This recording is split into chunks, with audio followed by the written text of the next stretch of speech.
27th, 2009, Friday afternoon. I'm Troy Lovett with Carrie Daniels of the University of Louisville, and we're ready for our fourth session with Mr. Jim Miller in his home in Louisville, Kentucky. Jim, let's do a little recap. In the first three sessions, we've talked quite a bit about your family and your background. We've talked about the influence of vaudeville in the early days in your family. We've talked about experiences that you've had from an entertaining standpoint with family members, performances, things like that. We've talked a little bit about your experience as a dancer, which is always fascinating to me. We've talked extensively about your athletic career, both from a baseball standpoint, professional, semi-professional, and we've talked about your football career, both high school, collegiate, and after the war as a coach at Flagey High School with the legendary Paulie Miller.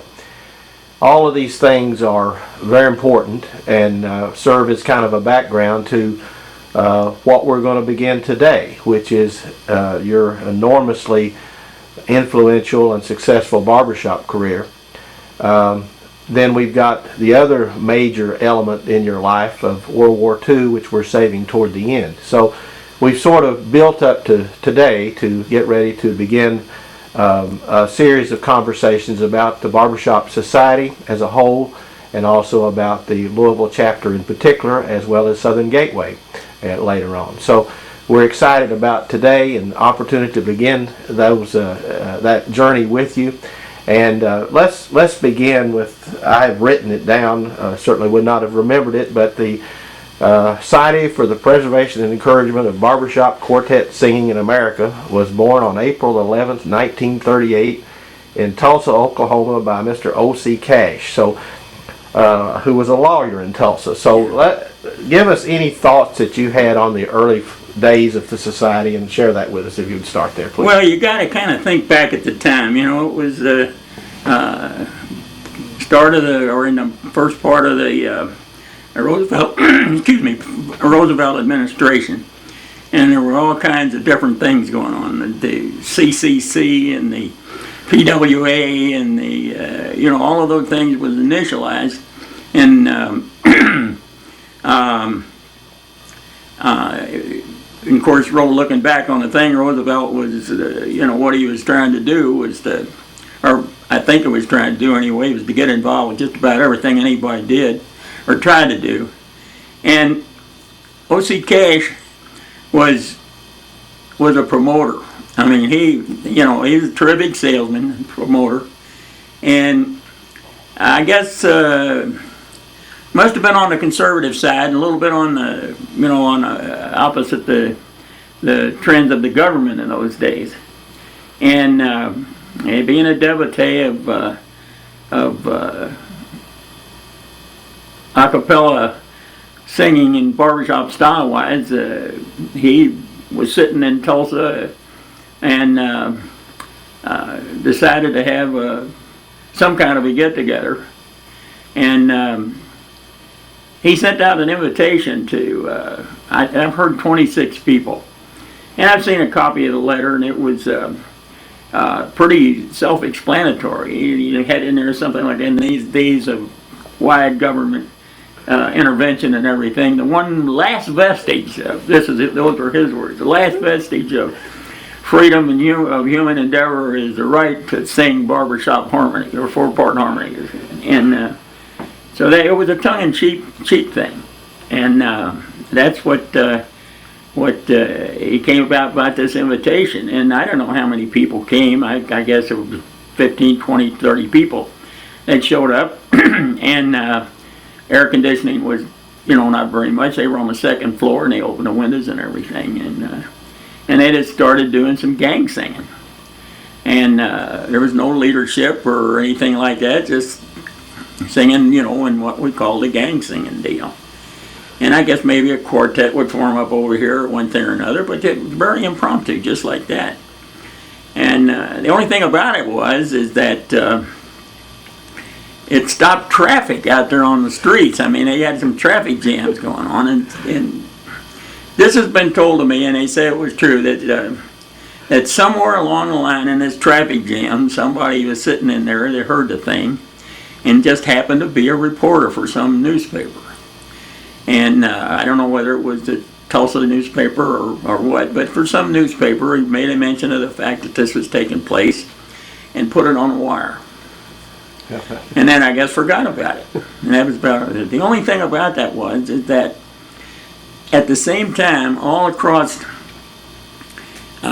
southern Michigan, northern Ohio, northern Illinois, at whole pocket right around the corner of the Great Lake up there was just a whole bunch of guys that were seasoned and everything. There were all kinds of choruses that were involved. There was all kinds of things that was going on, and this all of a sudden just happened to hit the nail, and a whole bunch of those people got together, and that's the way the society was really formed. I'm very embarrassed about. There was another guy involved. Do you have another name written down there? Yeah, I don't have it with me, but I know you're right. I want to say it's Rupert something. Rupert Hall. Rupert Hall. Okay. Yeah, that's it. And like I said, I'm embarrassed that I didn't remember that. But he was a very, very prominent attorney, and he and Cash were given credit for actually starting this thing up. Cash being the outgoing, gregarious guy that he was, became the front man for everything. That's the way the society actually got started. But the guts of it and the real engine came not from that so much as it was that bunch around northern Illinois, southern Michigan, and all up there in Wisconsin, all up and through there. And in the early days, it was primarily a rich man's toy to play with. One of the early presidents of the thing was a fellow by the name of King Cole, or that was a nickname, but King Cole. It was the president of Miller, but not Miller, the brewing company, and one of the brewers in Milwaukee. One of the national labels. He was the president of it one time. Another fellow, one of the early presidents, was from down here in Evansville, Indiana, and he was president of the Meade Johnson Company, which was a warehousing, distribution, and marketing company that just made a mint on a reducing product called Metrical. And he was president then. So you see the kind of people that were involved with this thing. And of course, there were plenty of the common folks too that came along to it too. My dad was involved. My uncle was involved. My dad would never sing on stage, but he just would never do that. But he was in the society. Jim, from a standpoint of looking back at those early days, I don't know if you've heard recordings or things like that, but what was the type of singing? And was it what you would say today is barbershop, or would you say it was? Yeah, it was pure. It was pure barbershop, all right. It was all improvisational, of course, and that's the thing that appealed, to so many people, and still does to a great number of people. One guy would come up with a melody line, and he'd sing this melody line, and three guys would get around him and put and harmonize to it, and it was ear singing, and the idea of the choral part of it really, was completely secondary to the whole thing. The quartet was king, and as it should be, and still is, and for the most part. And but eventually there had to be some kind of organization to it, and so music directors came into being, and just for the purpose of getting everybody involved. And so basically that's the way that the society started, and it attracted so many people who, like I said before, that were big people in their own fields. a fellow by the name of Deke Martin, he was from northern Ohio in the Cleveland area up there, and he was a writer of great popularity, both but primarily in trade journals and that type of thing. A lawyer, teacher, and he was one of the people that were so influential at the very beginning of it. I'm speaking of the type of people that were running the show on these things. A fellow out of Pennsylvania was a big executive with Westinghouse Corporation in Pittsburgh. His name was Maurice Reagan, or Molly, as he was nicknamed, Molly Reagan. And he came up with some of the first organized musical situations to describe this thing. His famous, what they call the circle of fifths, was the very beginning of the thing. I've studied it many years. I still don't understand it. I can relate it to playing guitar cards, where a chord would be started off in the key of C, and from there it could go almost anywhere. But on the way back to the key of C, it generally went through a pretty definite and predictable route. Key of C into, say, like 5'2", eyes of blue, 5'2", changed to a 5. What those feet can, what those 5 feet can do, Has anybody seen my gal? And all that thing would be a bang, bang, bang through a set series of chords that almost, were common to all the songs. And he organized that thing and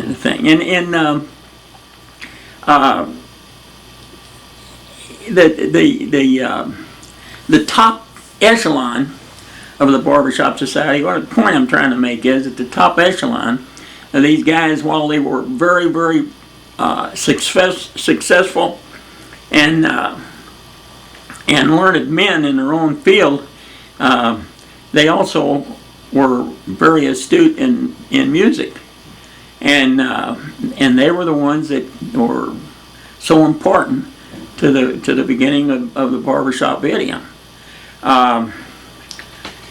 I'm trying to think.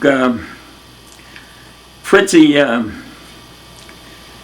Drybro was a local entrepreneur here.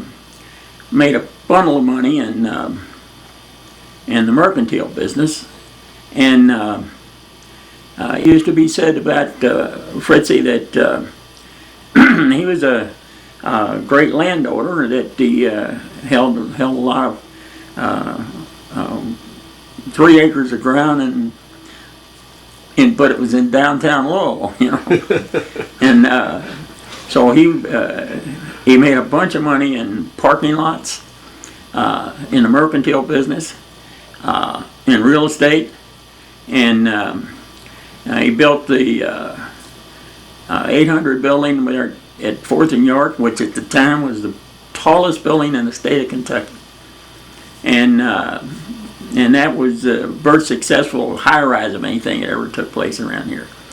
He was aided by a fellow by the name of oh boy. Well, anyway, I'll get to that in a minute. But Fritzie was unadulterated millionaire. Anyway, you want to turn him, he was a millionaire, and he attracted that type of guy to the original chapter here in Louisville. It started sometime around 1946, and I have a copy of the charter here somewhere. I think I got it in a frame downstairs somewhere. Jim, let me put some dates in there for just the record. I have July 11, 1945, that 33 men showed up with Fritzie Drybro and the Louisville chapter was born. Now, it wasn't chartered until June the 10th, 1946, which is what you referred to. And I had the first meeting of the group was at the Pendennis Club on August the 6th, 1945. So in the circus room of the Pendennis Club, just as far as that. And while before we get off of O.C. Cash here, I actually wrote down that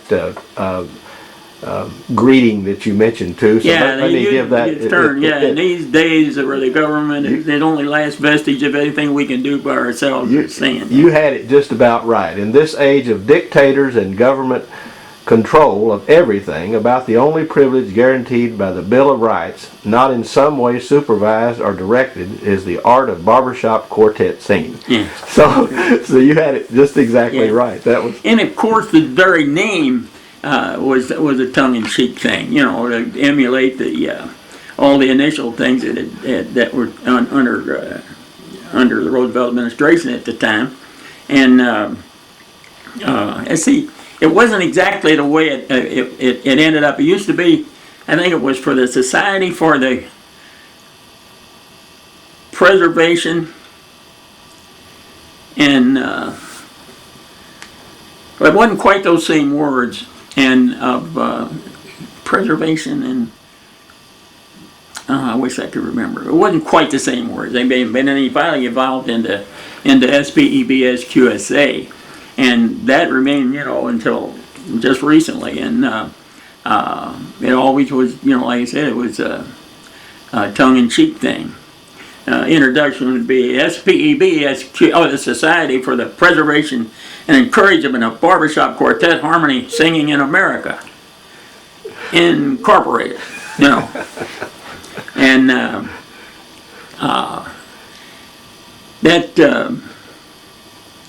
but pretty much the way it started along here, it was a strictly social thing. I mean, they didn't really care how well they sang. I mean, it was it was strictly social, and like I said, it was big. They had about 300 members at one time. They met at the Sealback Hotel, which was the queen of everything. Edna Brown was the queen of everything here at that time, and the manager of the Sealback Hotel, which I think was felt the name of Jim Goffenbaugh or something like that, something like that. And he was the manager of the hotel, and they just turned over that lower, what they called the Rathskeller, to them on Monday nights. Have you ever seen that place? Yes, I have. It's quite, like a little bit like a dungeon, but it's quite. Cords would ring off of there. I'm sure. That's where. That was the big place where there's plenty of little cubicles and everything all outside, where everybody could meet. And their shows were, you've seen the programs, they'd have 8 and 10 quartets that would come in. Champions and medalist quartets would come in and do their shows. They only do like 3 or 4 songs apiece. And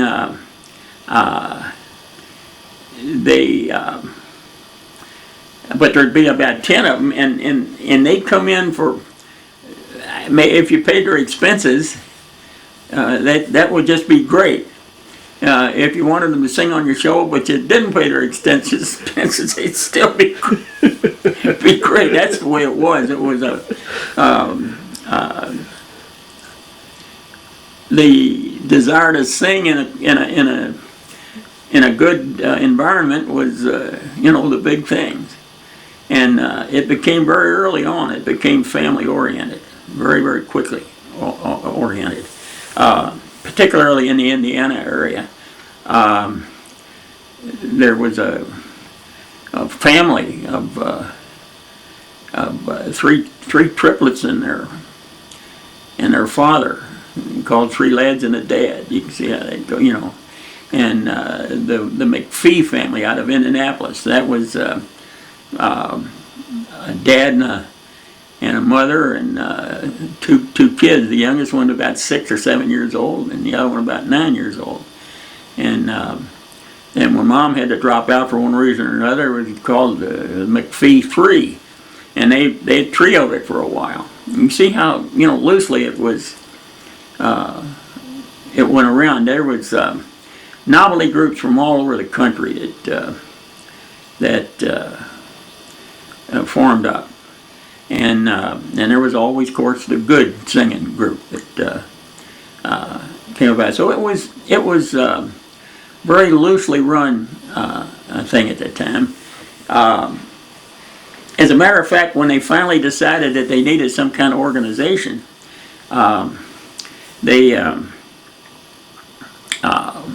first they had a director that formed up, and the first headquarters was in a little storefront in Detroit. And it was a very small, just, like a little shoe store. And that was the original headquarters, national headquarters of the Barbershop Society. And Carol,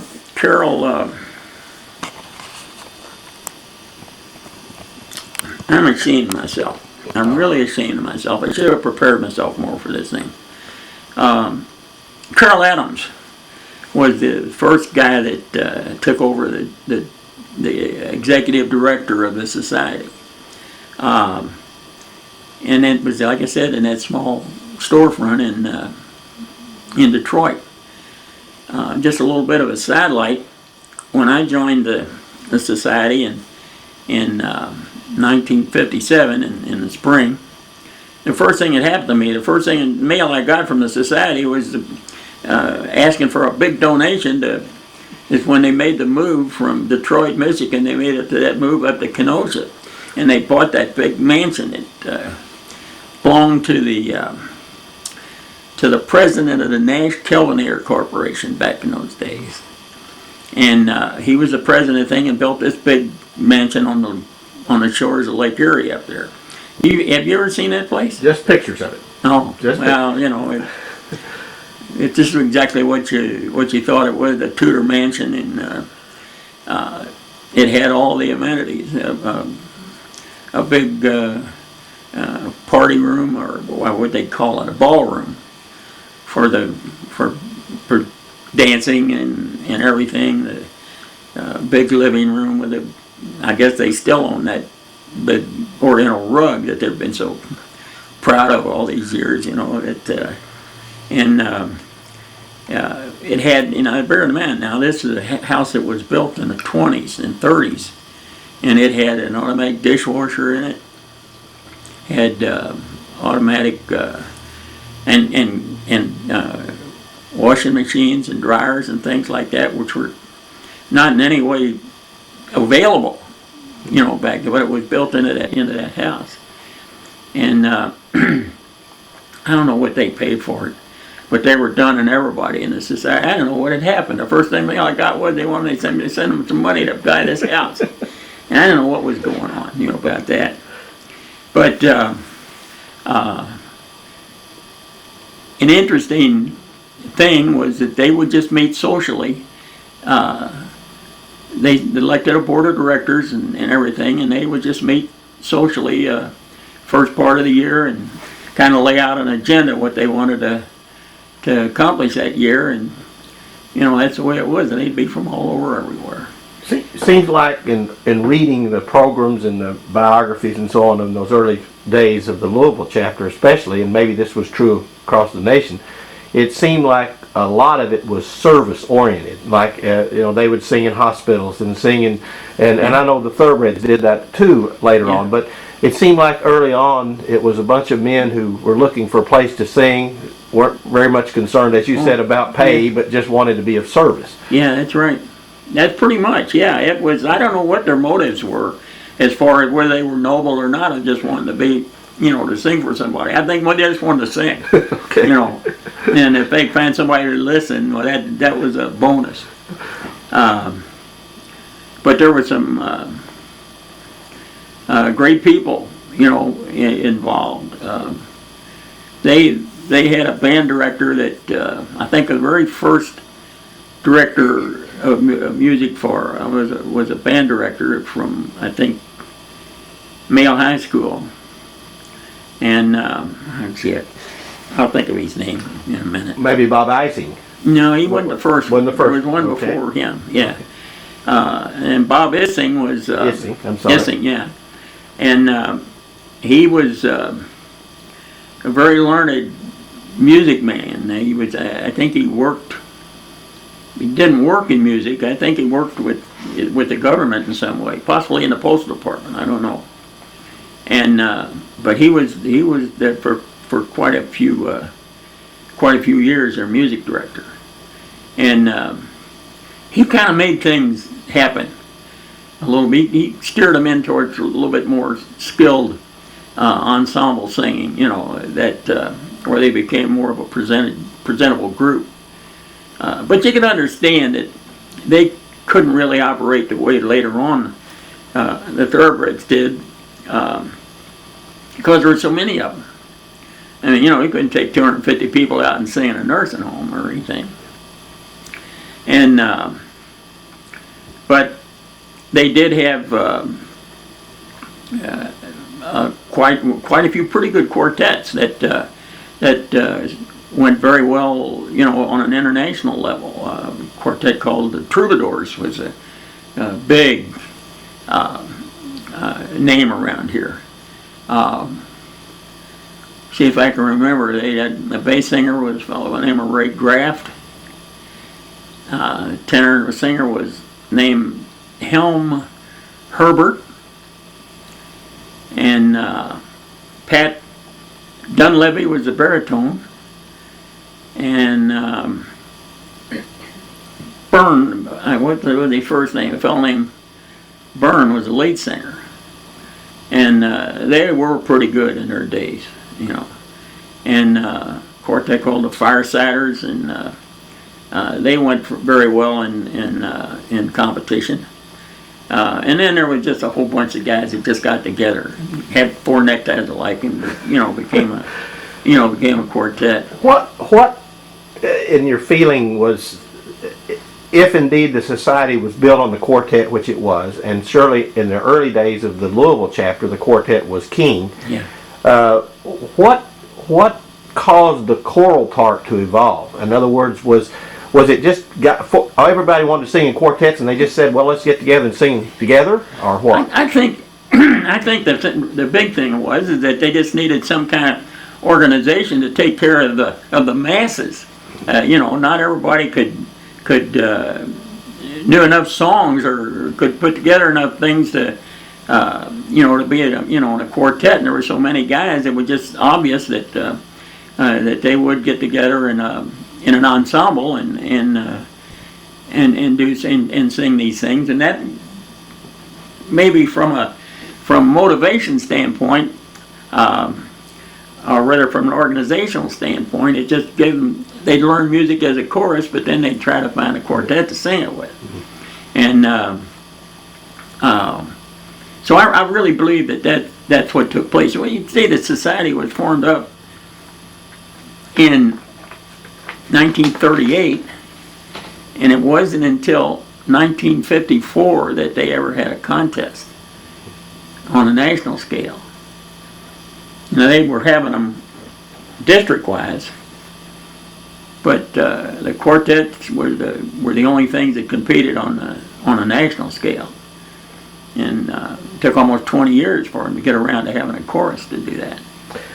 And what was the I don't want to get too technical, but what, and you're looking back at the early years, in those first 20 years, let's say, what was the influence that caused the barbershop idiom to come about? In other words, was it founded in folk music and the Negro music? Was it focused in? Well, there's several things.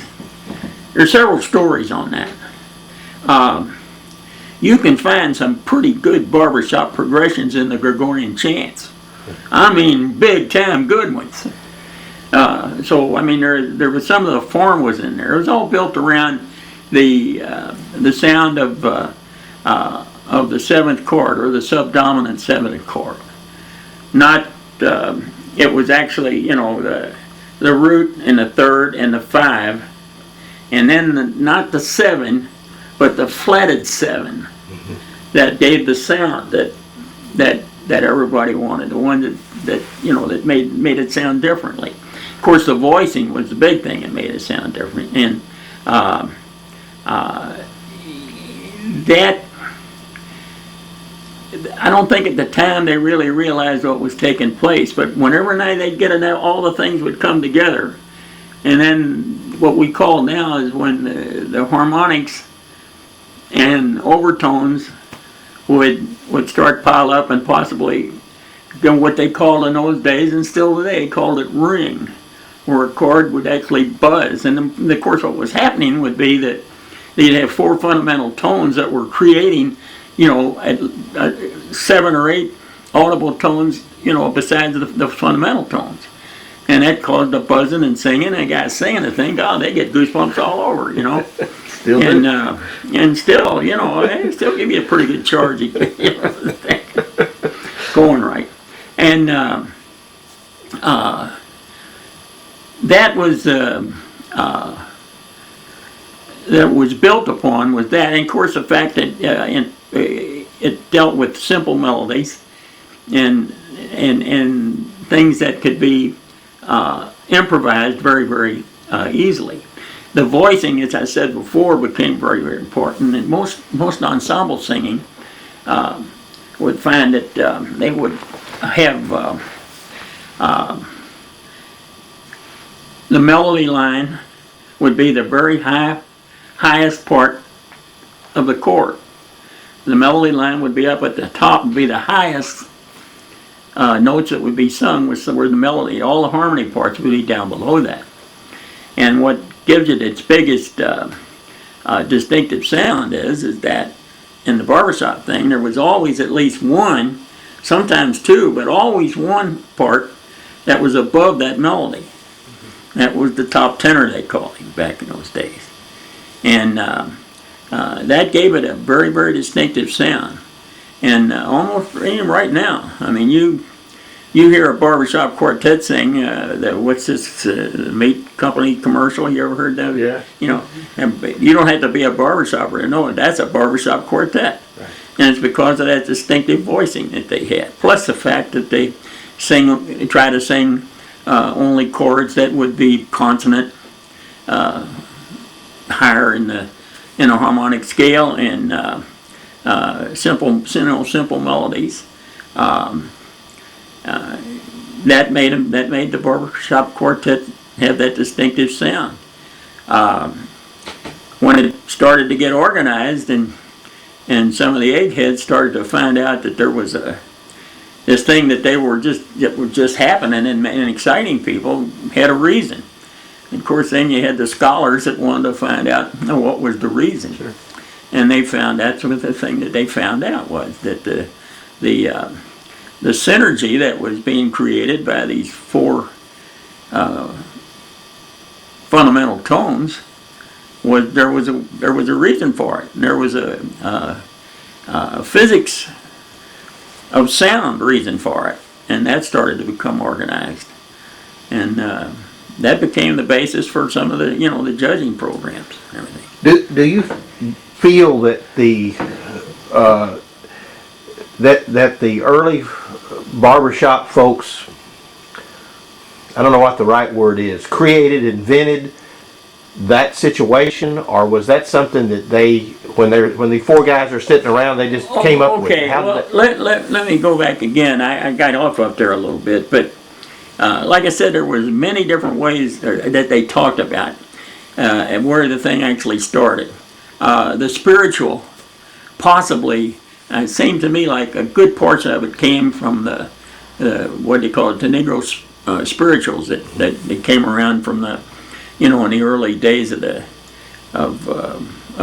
Republic. It actually goes back further than that, where some of the things that back in England, Victorian days, that the barbershop, or what they call it, a tonsorial parlor, became a center of male information play. I mean, it was the place you got your news, and where you spoke of it. Incidentally, you might have some work done on your hair, but you go down there to talk and pass the time. And they found out that in those places that probably sometimes furnished, they'd have guitars and other musical instruments that that may be made available to for them to socialize with, and it became primarily the vocals, improvisational vocal music came out of that, and they say that was the beginning of it. I like to think that probably, as we know it today, it was more logically here right in America with the slaves and Negro spirituals. I think that's the way it was, but I can't prove it. Sure. And, fascinating. I've never heard it explained as well as that. Yeah, and it's anybody that that can hear music at all can probably sing it. It really is, if you put your mind to it, it really is very simple to make the notes. Now, getting into the refinements of it gets kind of complex, but anybody can come in and say, here's a song I heard, I had a dream, dear, and then somebody say, whoa, it sounds a little bit here, and pretty soon you got 4 guys that'll fool around with it, and they might spend the next 2 or 3 hours or the rest of the whole night on that one line, I had a dream, dear, and just making chords and changes and things like that. And that was the biggest thing in the world, is somebody make what we call a swipe now. They get the end of a phrase and throw one more little chord in there to change it. Oh yeah, and Well, it's an enormous thrill, and it's an experience that even today, in my work with men who come from church choirs, for example, and they wonder why that sound is so big when 35 barbershoppers can get up there and ring a chord, and 150 church men can not sound as big. Well, see, the reason for that is that church music is really not designed to give you the buzz or to give you that kick. It's for a purpose. You sing church music to get across part of the scripture, or to and it's harmonized and voiced so it'll fit women and men, all the same, and it just isn't designed to do the things that the barbershop is designed to do. Barbershop music is actually designed for one thing: to create additional tones from 4 fundamental tones. It's actually designed for that. And they found out that there's ways to do it. And as it became more and more refined and everything, it is very sophisticated, as you well know today, but at the same time, these 4 guys the most sophisticated quartet guys in the world, you see one of them just fall on the floor when they hit something that they hadn't quite heard before. I was doing a session with Christina's quartet, Christina quartet was scheduled probably to be in the top 10 anyway, coming up, and their lead singer husband was transferred up into New England, and they had to break up, But we were doing a few things with them, and they had a progression going into a tag, and the progression was very familiar. Almost you'd heard it, and all of a sudden it was a different one that popped in there. And I got the biggest kick out of that you could ever hear in your life. Think, boy, oh my, that chord wasn't supposed to go there, And but it did, and it was just right and everything. So there again, you gotta, to really enjoy it, you have to have a passion for music anyway. But it does seem like that your description is the best I've ever heard. But it seems like that these men who came for fellowship and some harmony, I guess, in their own way, got a little more than they expected, didn't they? Yeah, they sure did. You see, getting back to the church choir, they pay relatively put very little importance on the things that we have to create that thing. I mean, they don't particularly care about balancing the chords up. They're singing 4 parts or 3 parts or 2 parts, which they normally sing, and 64 ring organ is banging in behind them, and all these kind of things. So it's not something that they're really, if they sing in tune in a reasonable amount of precision, I mean, they've done everything that they can do, and it goes all the way up to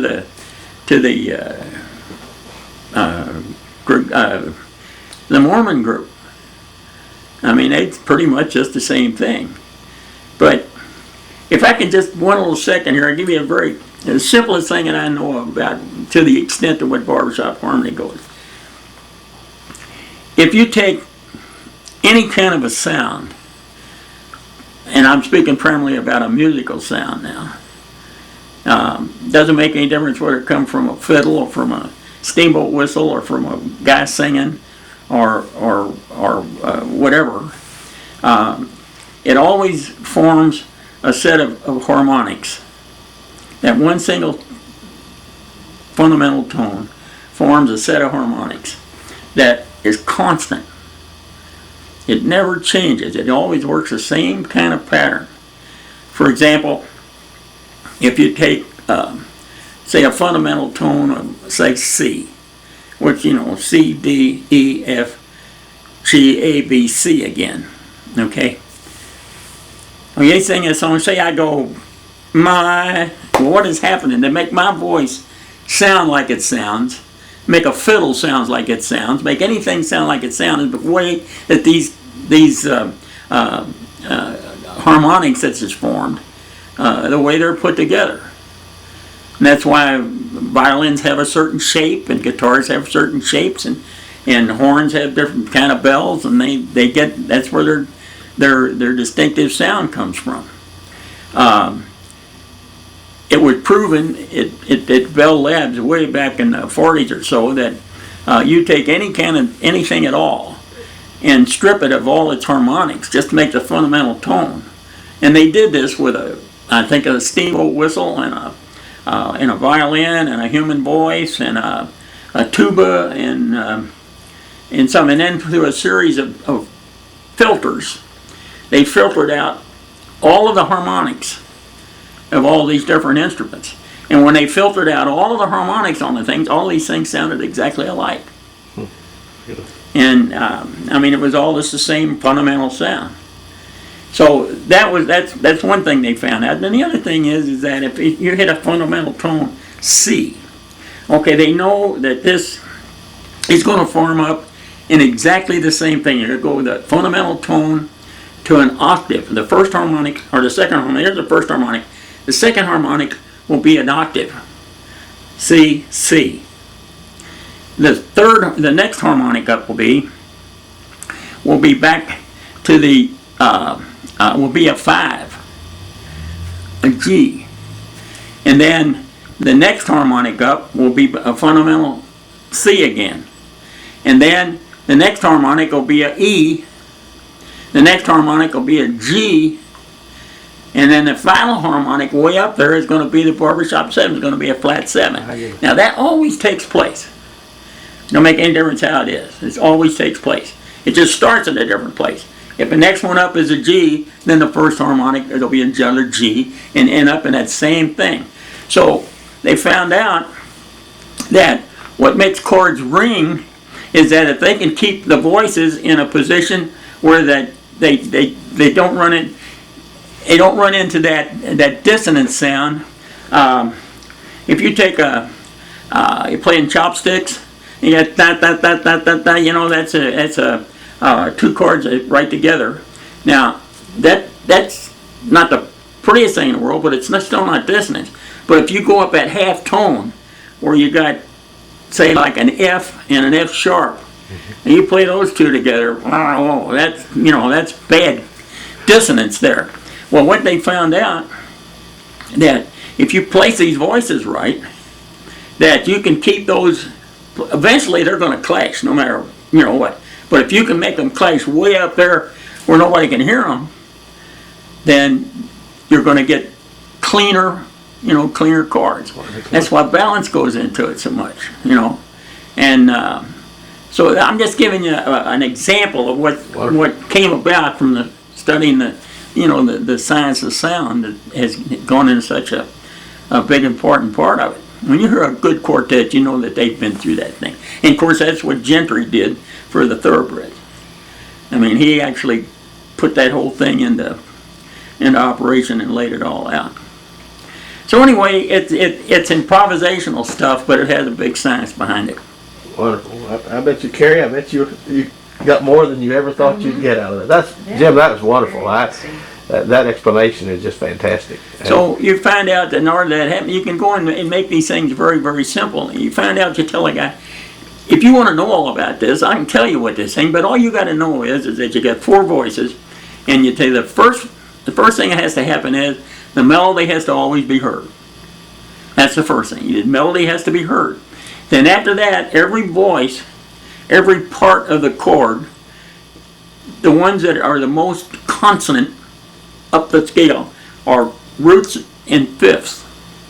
In the key of C, that would be the C's and the G's are the ones that no matter how high you go, that they're nice. So you place them, where you get most of that's why basses sing mostly roots and fives. Because they don't want that harmonic off of that bass being sitting up in here right up above the melody somewhere, that first harmonic. Singing something that's going to cause dissonance. Like, so the thirds that the tenor usually sings, it's kept quiet. Baritone sings a little bit of everything, so he has to, but the bass singer, with his down there low, I mean, he's singing almost boom, boom, boom, boom, boom, boom, boom, boom, boom, boom, boom, boom, boom, boom. He's singing all those roots and fives. And if he is singing any thirds, it's wrong. He oughtn't to be doing it. And of course now the baritone, the lead singing that melody, and it's always predominant. And then you got the tenor putting that nice little icing up on top of it, and everything making it sparkle real good. And the baritone has to go wherever there's a place left for it. Now you're a baritone, you know that you got some weird things you got to sing like that. Take weird people. But the reason for that is that that last chord, a lot will be any place. A lot will be above a lead, below the lead. It might have to be loud, might have to be soft, or but of course that's why baritones are supposed to be superior people. Oh yeah, absolutely. Thank you. I wanted that somewhere to get into the conversation. That's a very crude explanation, but it's wonderful. The Barbershop 7th. Speak to that just a little bit more as to why that makes that chord. The Barbershop 7 is, first of all, in musical terms, is called the dominant 7. And the dominant 7th is chord, the scale is do, re, mi, fa, sol, la, ti, do is 1, 2, 3, 4, 5, 6, 7, 8. The 7th chord, or major 7 chord, would be the 8 to a 7. And that is a major 7th, and it's not really all that good a chord to listen to. If you can visualize without a song, clong, clong, clong, that's where the major 7th comes in up there, and it's not really a good barbershop chord. So but the one it is if you go ahead and go from the major 2nd down, if you flat that chord. So in the key of C, you got a C, E, G, and a B, and flat that to a B flat. Now that's the one that'll buzz like crazy. And so will a major chord. So will a major chord. Most people can hear harmonics off the major chord, where you got a major triad of a C, an E, and another C, and a G. Now, usually the barbershoppers will sing that. They'll sing a C on the bottom on the bass. Then the baritone will sing the next G up there.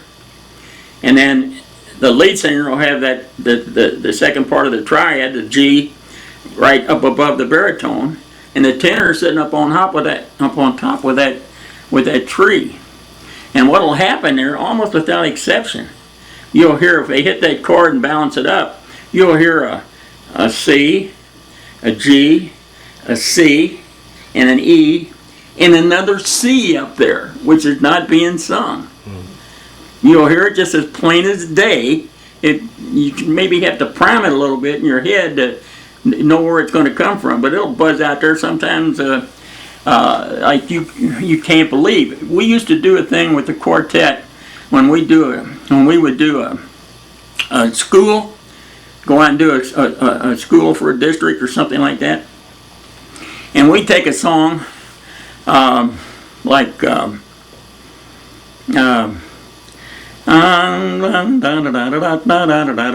their eyes, you know that song. Yeah.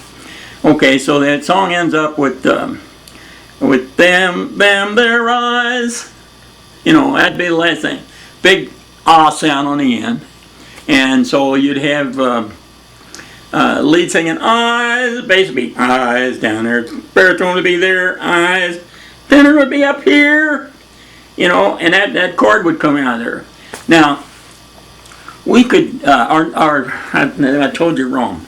The chord would be where you'd have the bass down here on the bottom, and the tenor would say the duplicate, the triad chord.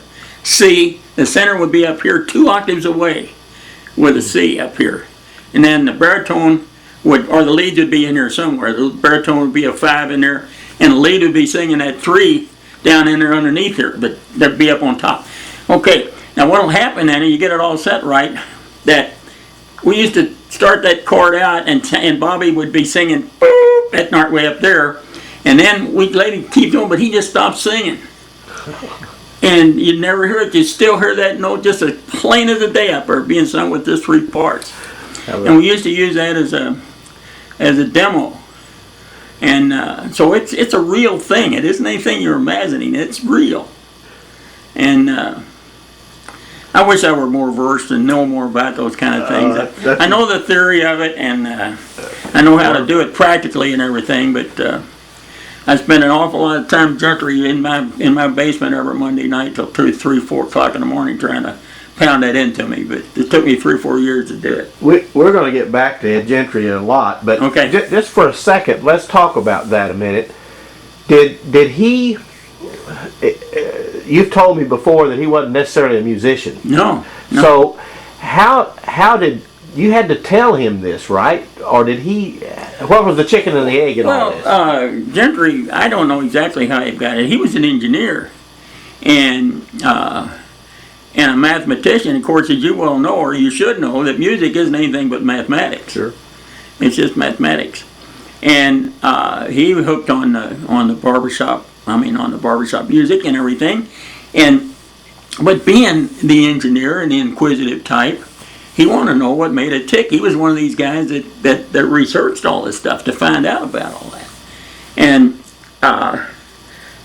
he just went by pure mathematics and saying, if I have a song that I'm going to do, and he'd know that a certain chord ought to follow, and he would arrange a song without. A lot of times, arrange a song and never hear it. I mean, put the whole thing down on paper by just doing the mathematics of off of the melody. Now, if he had some chord structures to go by, I'd give him a little bit of something to go. But they could do it without even, without ever having heard it. And he sometimes duplicated on a guitar to hear a certain chord if he wanted to. But he did it strictly about mathematics. And then, of course, he branched on into the vocal technique involved. That was his big contribution was there. Mm-hmm. There's a lot of people who could do the mathematics on it, but he's the one that came up with the technique as making the best quality sound that you could make. And I think it's important right now maybe to inject that in terms of the progression that the Louisville chapter and the Thoroughbreds had an awful lot to do with the society's development of the sound that Mr. Gentry started. I think, talk about that a little bit, Jim, because that's well, such an okay. important point. When, like anything else that came about, that came along, you know, whenever there was two of anything, it didn't make any difference what it was. As soon as there were two horses, two guys, two anybody, anything, two balls, two bats, two whatever it was, they wanted to find out who could do it better, sing it faster, run faster, hit it farther, you know, anything. Competition came into the picture. And this is where they started to, were eventually, that's where the quartets came about, that were advanced so quickly, was when they got into competition.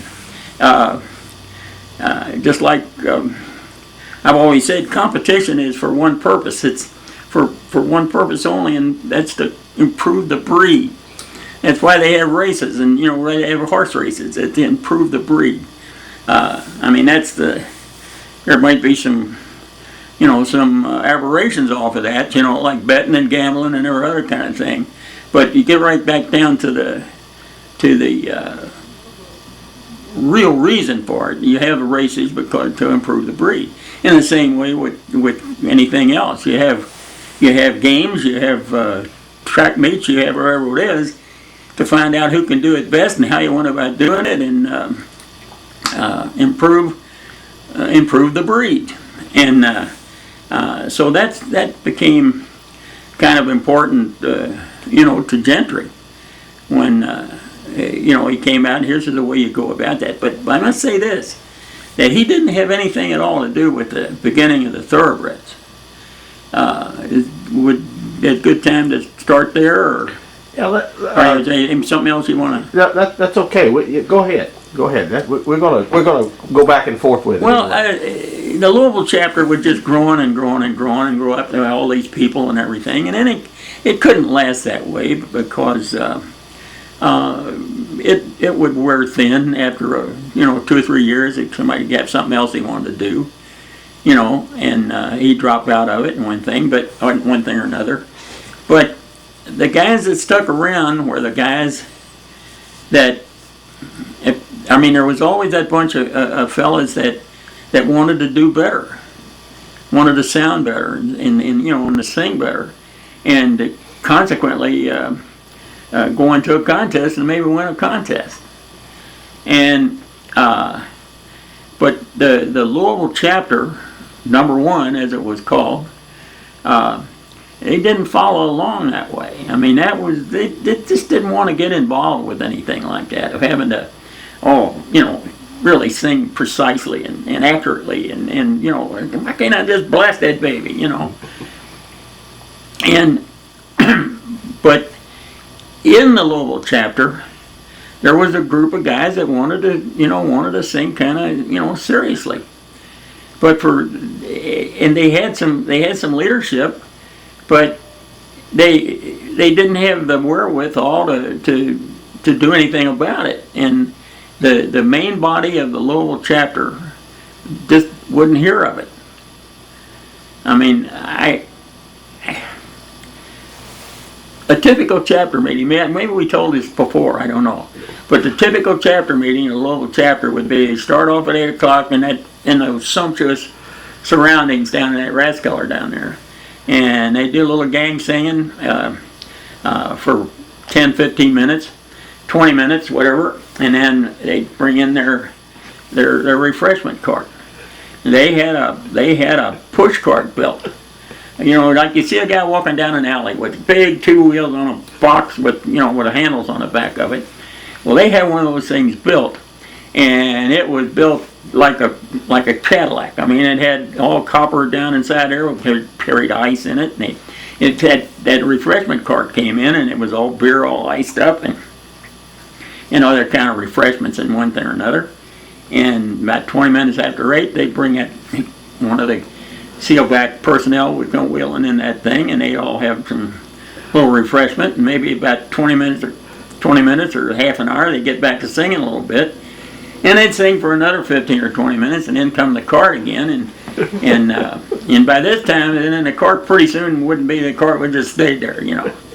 And everybody got very happy and very, you know, and they'd be off into the corners and one thing or another like that.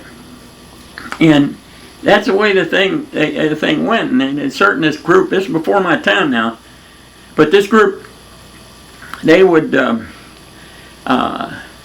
and say, look, well, just give us a little chance to, you know, can we go off over here in the corner and, you know, and do some work, you know, and no, they didn't want that to happen, and it kind of prevented that. And so this went on for, you know, maybe, I guess, a couple of years. And right in the midst of all this is when I joined the chapter. Hold that thought, Jim.